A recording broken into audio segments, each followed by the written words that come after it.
कौचे गोटे अंडार दाम हूँ 3 टଙ୍କା गोटे अंडार दाम केते टଙ୍କା 3 टଙ୍କା मो बजार जाइथिनी गला पर दुकानी तार पचारनी से कहला गोटे अंडार दाम हूँ 3 टଙ୍କା केते टଙ୍କା कहला 3 टଙ୍କା मात्र 2 डजन अंडा किनी दुकान की से 100 टंकिया से नोटे बढ़ाई देला केते डजन अंडा किनला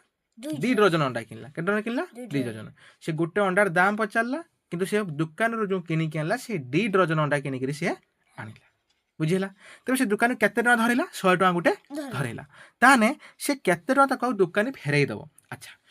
गोटे अंडार दाम हूँ 3 टଙ୍କା केते टଙ୍କା 3 टଙ୍କା गोटे डजन ले 12टा थाए तान 2 डजन ले 2024टा थिबो तारे सेही हिसाब रे 24 सांगर मु केते टଙ୍କା किनी छिनी ना गोटे अंडा 3 टଙ୍କା किनथिनी आकु 3 सांग कोन करमी गुणी देमी केते हबो 7 और 2 72 24 3 7 और 2 72 ताने मु केते टଙ୍କା अंडा किनी केनी 72 टଙ୍କା मु किनी के अंडा आनिनी ताने मु दुकान के देइथिनी केते टଙ୍କା 100 टଙ୍କା 100 टଙ୍କା रु 72 के फेड देमी से जा बारी हेटा छि मोर उत्तर ताने किस करमी 100 72 कोन करमी फेड देमी किस करमी फेड देमी 10 और 2 गला केते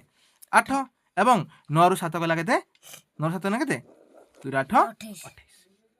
बुझिला यदि एमिति न खुली हबो ताने किस करियो 100 लिख दबो 100 लिख दे कि केते लिखा छि 72 लिख दबो केन फेडिबो ना प्रथमे 100 संगर 80 को फेड दबो केते फेड दबो 80 100 रु 80 ने 20 अधिक 8 फेड देथिलो आकु 8 रा मिसे दबो शेष मान 2 8 28 एमिति हे